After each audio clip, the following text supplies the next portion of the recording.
आप देख रहे हैं रियल न्यूज ऑफ इंडिया।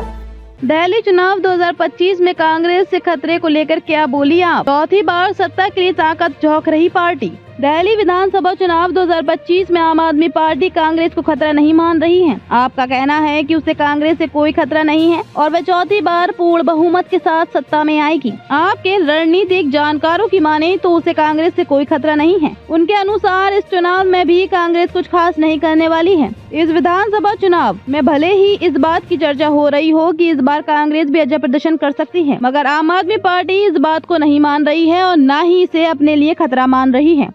अब आपके तेवरों से भी साफ हो गया है कि उसका सीधा मुकाबला भाजपा से है और इसी रणनीति के तहत आप चौथी बार पूर्ण बहुमत के साथ सत्ता में आने के लिए पिछले 3 महीने से चुनाव प्रचार कर रही है। दिल्ली विधानसभा चुनाव प्रचार के लिए अब केवल 8 दिन बचे हैं। सभी दल चुनाव प्रचार में पूरी ताकत झोंके हुए हैं। इस मामले में आम आदमी पार्टी सबसे आगे है। पिछले 3 महीने से चुनाव प्रचार कर रही है। इस बार दिल्ली में सत्तारूढ़ आपके लिए तरह तरह के कयास लगाए जा रहे हैं। लोग अपने अपने तरीके से सीटों को लेकर भी इस बार आकलन कर रहे हैं। यहाँ तक कि कांग्रेस को इस बार मजबूत स्थिति होने की भी बात की जा रही है। जिस तरीके से कांग्रेस ने इस बार कई सीटों पर मजबूत प्रत्याशी उतारे हैं, इसे लेकर भी कुछ राजनीतिक विश्लेषक अपना अलग अलग आकलन कर रहे हैं। एक सच्चाई ये भी है कि आपका वोट बैंक वही है जो कभी कांग्रेस का हुआ करता था। इस कारण भी इस बार चर्चाओं का बाजार गर्म है, मगर इस सब के बीच आप आश्वस्त हैं कि इस बार भी वह अच्छा प्रदर्शन करेगी। आपके रणनीतिक जानकारों की माने तो उसे कांग्रेस से कोई खतरा नहीं है। उनके अनुसार इस चुनाव में भी कांग्रेस कुछ खास नहीं करने वाली है। उनका यहाँ तक दावा है कि पिछले विधानसभा चुनाव में कांग्रेस को जो वोट मिले थे वह भी इस बार मिलने की संभावना नहीं है। अब ये देखने वाली बात होगी कि कांग्रेस का प्रदर्शन कैसा रहता है। मगर जिस तरह से आपने 25 जनवरी को पोस्टर जारी कर भाजपा के साथ साथ कांग्रेस के संदीप दीक्षित, अजय माकन से लेकर कांग्रेस के बड़े नेता राहुल गांधी पर बेईमान कहकर निशाना साधा है,